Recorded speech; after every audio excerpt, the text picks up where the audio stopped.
tous, aujourd'hui on va s'occuper d'un PC portable Toshiba qui ne fait rien quand on branche à l'alimentation, il ne se passe absolument rien, donc bon c'est une bonne petite bête sinon, hein, c'est un petit Core i7 avec une petite Nvidia GeForce, alors je sais pas quel modèle c'est, mais bon ça reste une belle machine, le client a mis un petit SSD dedans, bref ça reste une belle machine. Mais là du coup quand je branche il ne se passe rien, et d'après le client ça s'est passé vraiment du jour au lendemain. Bon, je vais le démonter et on va regarder un petit peu ce qui se passe, je vais démonter complètement la carte mère, hein, comme ça on verra un peu ce que ça nous raconte, et puis on passe ensemble pour regarder ce qui se passe. C'est parti.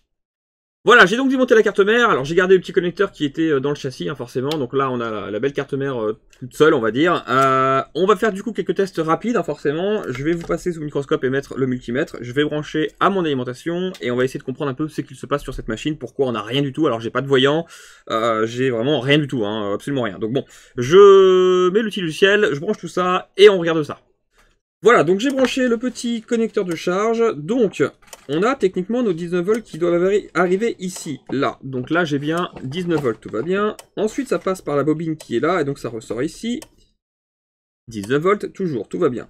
Ça passe donc par la petite résistance qui est ici, par le transistor là. 0 volts, très bien. Ici, 19 volts. Donc le MOSFET là n'est pas ouvert ou est claqué, ou en tout cas ici on a un manque de 19 volts. Bon, je vais continuer dans le principe. Il est possible qu'il y ait un court-circuit. S'il y a un court-circuit, eh bien les deux MOSFET forcément sont bloqués, donc arrêtés. Et dans ces cas, ici là sur la chaîne résistor qui est juste là et qui est donc contrôlée par la puce de charge, je devrais avoir un court-circuit. Attendez, je vous la montre mieux. Voilà, ici celle-ci là. Sur celle-ci, je devrais avoir un court-circuit si vraiment les MOSFET sont bons. Donc on va tester, je vais débrancher. On va tester en mode continuité sur mon multimètre et on va voir si j'ai un court-circuit. Alors continuité c'est bon, donc sur la chaîne résistor et bip bip bip, on a bien un court-circuit donc sur la ligne principale d'alimentation. Donc c'est sans doute pas les MOSFET qui sont HS. Il y a plutôt un autre composant plus loin qui doit être défaillant. Alors on va essayer de comprendre quoi. Alors dans ce genre de situation, moi ce que j'aime bien faire, c'est trouver la puce 3 volts, 5 volts. Trouver si possible ces datasheets. Et comme ça, moi je pourrais tester si, parce que souvent en fait c'est très souvent la puce 3 volts, 5 volts qui peut claquer. Ou autre chose bien sûr, mais très souvent. Parce qu'en fait elle travaille tout le temps celle-ci. Que le PC soit éteint ou allumé, du moment qu'il y a du jus dans la batterie ou qu'il est branché sur le secteur, la puce 3 volts, 5 volts travaille. Parce que c'est elle qui va gérer les alimentations pour alimenter la puce supérieure et donc avoir les petites LED vertes, oranges pour la charge, etc., etc. Donc ça travaille tout le temps. Donc je vais essayer de trouver cette petite puce. Alors comment je fais pour trouver la puce 3 volts 5 volts? Eh bien souvent je vais chercher un peu sur la carte mère, et là moi je l'ai repéré tout à l'heure quand je l'ai démonté. On va avoir, je vais peut-être vous montrer sous la caméra ici, ça va être plus simple au départ, deux bobines très proches l'une de l'autre, voilà, là où j'ai mes deux doigts là, deux bobines, une là, qui sont collées très souvent l'une à l'autre. Eh bien, souvent, c'est le 3 volts et le 5 volts. Donc 3 volts 3, 5 volts. Ou 3 volts 3, 5 volts. C'est l'une ou l'autre, hein, mais je sais pas encore pour l'instant. Je ferai des tests après. Mais souvent, en fait, elles sont collées l'une à l'autre parce qu'on a deux lignes d'alimentation et du coup, bah, forcément, elles sont très proches. Bon. Donc, si j'ai trouvé mes deux bobines pour le 3 volts 3 et 5 volts, je dois avoir la puce, du coup, 3 volts 3, 5 volts qui doit pas être très loin. Soit elle est proche de ces bobines-là, mais là je vois pas de puce qui pourrait ressembler à ça. Là c'est une puce Realtek, donc ça n'a rien à voir, c'est pour du son ou du réseau ou bref des choses comme ça, ou du lecteur de cartes. Moi je cherche vraiment une puce qui va avoir une référence un peu spécifique. Il y en aura une là, mais elle me paraît, enfin il n'y a pas beaucoup de composants autour, donc je pense pas que ce soit elle. Elle est un peu éloignée en plus des bobines, généralement elle est plutôt au centre dans ces cas-là, donc elle est peut-être plutôt derrière la carte mère. Je retourne, ah et oui on a une puce, et on a d'ailleurs, là ça me plaît plus, parce que on a deux systèmes en double, j'ai l'impression. Alors attendez, je vais mieux vous mettre sous le microscope. Alors, quand je dis qu'il y a donc un petit composant et deux systèmes en double, c'est-à-dire qu'on a vraiment deux trucs qui se ressemblent beaucoup de l'un côté et de l'autre. C'est-à-dire que là, on a un petit condensateur, là aussi, là, on n'a rien, là aussi. Les lignes sont exactement les mêmes, bref, ça ressemble quand même beaucoup d'un côté et de l'autre. Donc, sans doute pour le 3 volts 3 et le 5 volts ou l'inverse. Donc, j'ai potentiellement trouvé ma puce 3 volts 3, 5 volts. Sa référence, bon, c'est à l'envers, mais ce n'est pas très grave, c'est donc 3F égale 2K. Donc ça, c'est Richtech. Richtech, ils ont la manie de mettre des espèces de références assez spécifiques sur la puce avec des 3F égale quelque chose. Donc il faut savoir que le 2K n'est pas spécialement important, ça va être par exemple la date de fabrication. Ce qui nous va nous intéresser, ça va être le 3F. Donc 3F égale. Ça, c'est très important. Avec ça, je vais pouvoir trouver sur internet du coup sa référence exacte. Donc je vais faire ça. Et je vais essayer donc de trouver le datasheet. Alors c'est parti, je me passe sur l'ordinateur. Voilà, donc je suis sur internet, j'ai donc tapé la petite référence 3F égale, et j'ai juste mis Richtech en suivi parce que c'est le fabricant. Et donc je vais cliquer sur le lien qui me paraît le plus cohérent. Donc là je suis bien sur le site de Richtech, j'ai cliqué dessus tout à l'heure parce que j'ai déjà fait des recherches. Et on a bien un 3F égale quelque chose, donc je vais cliquer là-dessus, pas de souci. J'arrive donc sur un système de recherche de chez Richtech, et là on a bien datecode 3F égale YM, et donc on a la référence de la puce qui est donc 6575B, C, enfin G, Q, W, etc. Donc je vais cliquer sur celui-ci, là je vais avoir le PDF forcément exact du composant. Voilà, donc là on a bien notre 3G ou 3F selon le composant, donc ma référence exacte de ce composant c'est celle-ci. Parfait. À partir de là, je vais donc pouvoir savoir comment sont faits en gros les pins, donc où va quoi en quelque sorte. Donc le V-in par exemple va vraiment m'intéresser parce que là, c'est l'entrée du courant, donc c'est là où j'ai techniquement un court-circuit. Donc là, normalement, on a nos 19 volts de notre chargeur qui arrive à cette petite puce.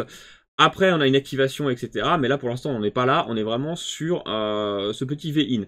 Donc ici, en fait, la ligne est en court-circuit, donc forcément, cette puce ne peut pas être alimentée. Mais grâce à ça, je sais que sur cette patte-là, de ce composant-là, eh bien, j'ai normalement 19 volts. Du coup, je vais pouvoir injecter du courant ici ou sur des composants qui sont sur cette même ligne et essayer de faire réagir un composant qui serait probablement en court-circuit. Donc ça m'aide un petit peu. Au moins, sans schéma, j'arrive à trouver des petites lignes importantes, on va dire, celles qu'il me faut pour faire mes tests. Bon.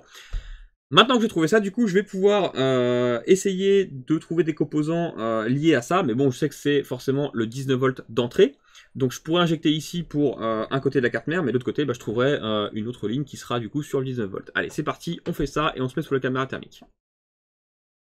Nous voici donc sous la caméra thermique. Alors là, j'ai le processeur, ici la carte graphique, bref, tout est ok. Bon, ça brille un peu sur le cuivre avec la caméra thermique, mais c'est normal.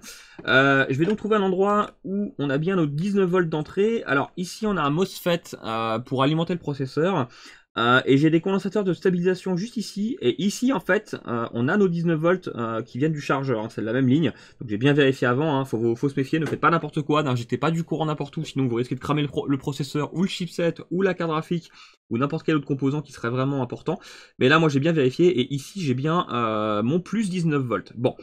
Je vais donc mettre mes petites probes ici. Je vais injecter du courant. Et on va regarder sur la caméra thermique, pardon, si on a quelque chose qui réagit. Donc là, ça y est, je suis branché. Je n'ai rien qui chauffe ici, je vais donc aller un peu plus loin là-bas. Je me reprends sur la même ligne, j'injecte. Toujours rien qui chauffe. Bon, j'ai une bobine qui brille un peu, mais c'est normal, c'est la caméra qui se reflète dedans, hein, c'est pas un problème. Je vais donc aller de l'autre côté. Hop, ici, je remets mon courant. Ah, ça y est, j'ai quelque chose. On a quelque chose qui réagit très fortement en dessous de la puce Wi-Fi qui est juste ici. Donc là, on a la puce Wi-Fi juste là. Et juste ici, là, on a un composant, je pense, un condensateur. Oui, c'est bien le condensateur qui est claqué et donc qui est en court-circuit, tout simplement. Voilà, donc là, je vais le retirer. On va vérifier qu'on a toujours un court-circuit ou non après l'avoir retiré, mais je pense que ça devrait aller. Et on pourra retester pour voir si cette fois-ci, la machine reçoit bien son courant et donc peut démarrer. Allez, on fait ça. Alors, le petit condensateur en question, c'est donc celui-ci. Il n'a pas l'air, hein, à l'œil, il a l'air très propre. On dirait vraiment pas qu'il est abîmé ni quoi que ce soit, il a vraiment l'air nickel. Bon, ça peut arriver, hein, des fois on se fait avoir, ils ont l'air vraiment très très propres de tête, mais finalement ils peuvent être quand même claqués. Alors, je vais le retirer facilement. Alors, je vais même pas m'embêter à chauffer avec de l'air chaud, ou alors très peu. Comme ça, j'ai rien à démonter. Je vais juste mettre un petit peu d'étain plombé, en fait, pour aider à la dessoudure. Donc, très simplement, je vais faire des pads un peu plus, voilà, un peu plus étamés avec de l'étain qui font plus facilement. Parfait. Et donc là, j'ai chauffé sur les deux côtés avec ma panne de fer qui est suffisamment grande pour le faire, on va dire. Et normalement, au bout d'un moment, il devrait dire stop et il devrait pouvoir s'enlever. Peut-être monter un peu la température de mon fer, par contre, parce qu'elle est un peu faible. Parfait. Voilà, ça bouge. Hop, pas besoin de chauffer, comme ça, on le retire très proprement. Et c'est parfait. Très bien. Donc, maintenant que j'ai retiré ce composant, on va du coup de nouveau tester sur les MOSFET d'entrée, comme j'ai eu tout à l'heure, parce que bah, c'est par là qu'allait le courant, on va dire. Si j'ai toujours un court-circuit sur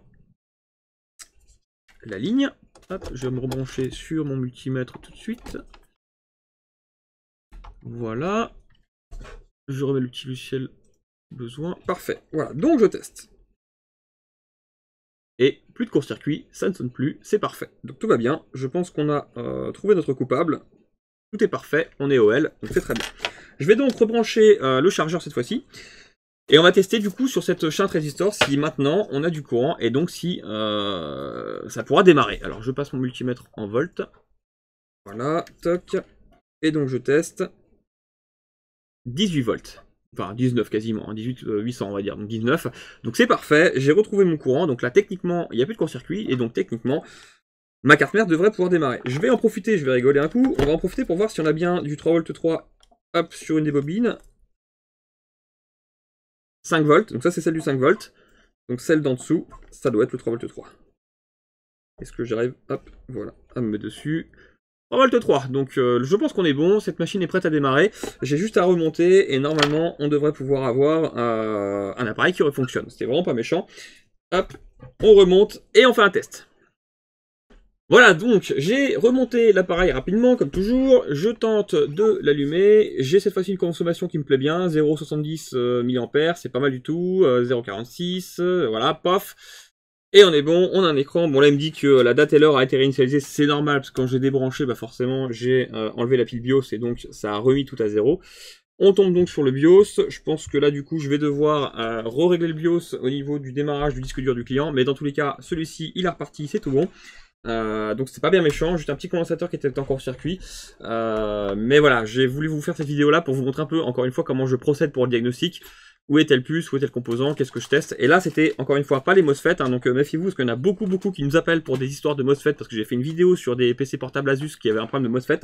C'est pas toujours les MOSFET du tout, c'est quelque chose qui arrive, comme là ce qui vient d'arriver là, c'est une panne comme une autre, donc c'est pas toujours les MOSFET, ne vous faites pas une fixation là-dessus, ce n'est pas toujours ça. Allez, à la prochaine!